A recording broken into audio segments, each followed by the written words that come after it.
जय श्री कृष्णा।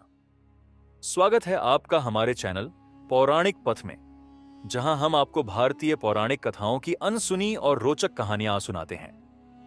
आज हम आपके लिए लेकर आए हैं राजा मुचुकुंद की कथा, एक महान योद्धा जिनकी भक्ति और त्याग की गाथा कम लोग ही जानते हैं। तो आइए इस अद्भुत कहानी को विस्तार से सुनते हैं। बहुत समय पहले की बात है। इक्ष्वाकु वंश में एक परम प्रतापी राजा हुए, जिनका नाम था राजा मुचुकुंद। वे अपने पराक्रम, धर्मपरायणता और भक्ति के लिए प्रसिद्ध थे। राजा मुचुकुंद भगवान शिव और विष्णु के अनन्य भक्त थे और अपने कर्तव्यों का पालन करने वाले आदर्श राजा थे। राजा मुचुकुंद ने अपने जीवन में असंख्य युद्ध लड़े और विजयी हुए। उनकी वीरता और युद्ध कौशल की ख्याति तीनों लोकों में फैल चुकी थी। एक समय की बात है, देवताओं और असुरों के बीच घोर संग्राम छिड़ गया। असुर अत्यंत बलशाली हो गए थे और उन्होंने स्वर्ग पर आक्रमण कर दिया। इंद्रदेव और अन्य देवता इस युद्ध में असुरों के सामने टिक नहीं पा रहे थे। वे भगवान विष्णु के पास पहुंचे और उनसे सहायता मांगी। भगवान विष्णु ने कहा, यह युद्ध लंबे समय तक चलेगा। तुम्हें एक अद्भुत सेनापति की आवश्यकता है जो पराक्रमी हो और अपने बल बुद्धि से असुरों का नाश कर सके। यह सुनकर इंद्रदेव राजा मुचुकुंद के पास पहुंचे और उनसे देवताओं की ओर से युद्ध करने की प्रार्थना की। धर्मपरायण राजा मुचुकुंद ने देवताओं की रक्षा के लिए स्वर्ग जाने का निश्चय किया। राजा मुचुकुंद स्वर्गलोक पहुंचे और देवताओं के सेनापति बने। उन्होंने असुरों के खिलाफ वर्षों तक युद्ध लड़ा। यह युद्ध सहस्त्रों वर्षों तक चलता रहा। राजा दिन रात युद्ध करते रहे, बिना विश्राम किए। उनकी तलवार से असंख्य असुरों का संहार हुआ। अंततः राजा मुचुकुंद की वीरता से देवताओं को विजय प्राप्त हुई और असुरों को पराजित कर स्वर्ग से बाहर कर दिया गया। लेकिन इतने वर्षों तक युद्ध करने के बाद राजा अत्यंत थक चुके थे। उन्होंने इंद्र से कहा, अब मैं अपने राज्य लौटना चाहता हूं। मुझे मेरे परिवार और प्रजा के पास जाने की अनुमति दीजिए। इंद्रदेव मुस्कुराए और बोले, राजन, जब से आप स्वर्ग में आए हैं तब से पृथ्वी पर सहस्त्रों वर्ष बीत चुके हैं। आपके राज्य में अब कोई भी आपका इंतजार नहीं कर रहा। आपका परिवार, आपकी प्रजा, आपका साम्राज्य, सब कुछ काल चक्र में विलीन हो चुका है। यह सुनकर राजा मुचुकुंद स्तब्ध रह गए। उन्हें समझ आया कि यह संसार क्षणभंगुर है, यहां कुछ भी स्थायी नहीं है। उन्होंने सोचा, जो कुछ भी मैंने त्याग दिया वह अब नहीं बचा। अब मुझे मोक्ष की ओर अग्रसर होना चाहिए।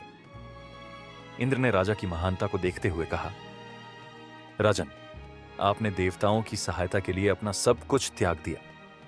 इंद्र और अन्य देवताओं ने मुचुकुंद को आभार स्वरूप कोई वरदान मांगने के लिए कहा, लेकिन इतने लंबे युद्ध ने राजा को अत्यंत थका दिया था। उन्होंने देवताओं से एक अविरल निद्रा का वरदान मांगा। देवताओं ने न केवल उन्हें गहरी निद्रा का वरदान दिया, बल्कि यह भी कहा कि जो कोई भी उनकी नींद भंग करेगा वह उनकी दृष्टि मात्र से भस्म हो जाएगा। इसके बाद राजा मुचुकुंद हिमालय की एक गुफा में गए और वहां गहरी निद्रा में लीन हो गए। हजारों वर्षों बाद द्वापर युग में कालयवन नामक एक बलशाली असुर हुआ। वह अजेय था और उसने मथुरा पर आक्रमण करने की ठानी। भगवान श्री कृष्ण जानते थे कि यदि वे कालयवन से सीधे युद्ध करेंगे तो बहुत बड़ी हानि होगी। इसलिए उन्होंने एक दिव्य लीला रची। जब कालयवन श्री कृष्ण को पकड़ने के लिए पीछे भागा तो भगवान उसे एक अंधेरी गुफा की ओर ले गए। यह वही गुफा थी जहां राजा मुचुकुंद सहस्त्रों वर्षों से सो रहे थे। कालयवन ने गुफा के अंदर जाकर देखा कि कोई शक्तिशाली पुरुष गहरी नींद में सो रहा था।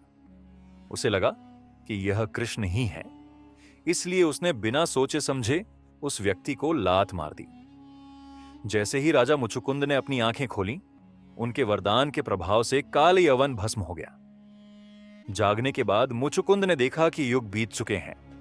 उन्होंने देखा कि उनके सामने स्वयं भगवान श्री कृष्ण खड़े हैं। उन्होंने श्री कृष्ण के दिव्य तेज को देखा और समझ गए कि वे कोई साधारण व्यक्ति नहीं है, बल्कि स्वयं नारायण के अवतार हैं। राजा की आंखों में अश्रु आ गए। उन्होंने श्री कृष्ण को प्रणाम किया और कहा, प्रभु, मैंने अपना पूरा जीवन युद्ध में बिता दिया। अब मुझे मोक्ष का मार्ग दिखाइए। भगवान श्री कृष्ण मुस्कुराए और बोले, राजन, अब समय आ गया है कि आप संसार के मोह से मुक्त होकर ईश्वर की भक्ति करें। आप हिमालय जाइए और कठोर तपस्या कीजिए, जिससे आपको मोक्ष प्राप्त हो। राजा मुचुकुंद ने श्री कृष्ण को प्रणाम किया और उन्होंने हिमालय की ओर प्रस्थान किया। उन्होंने कठोर तपस्या की और अंततः मोक्ष प्राप्त किया। राजा मुचुकुंद केवल एक योद्धा ही नहीं, बल्कि धर्म, भक्ति और त्याग के प्रतीक थे। उन्होंने स्वयं का पूरा जीवन देवताओं की सेवा में अर्पित कर दिया। उन्हें माया और सांसारिक सुखों का कोई मोह नहीं था। उन्होंने श्री कृष्ण के दर्शन किए और मोक्ष प्राप्त किया। उनकी कथा हमें यह सिखाती है कि संसार नश्वर है, परंतु ईश्वर की भक्ति ही मोक्ष का मार्ग है। अगर आपको यह कथा अच्छी लगी तो पौराणिक पथ को सब्सक्राइब करें और हमारे साथ जुड़ें ऐसी ही अद्भुत पौराणिक कहानियों के लिए। जय श्री कृष्ण।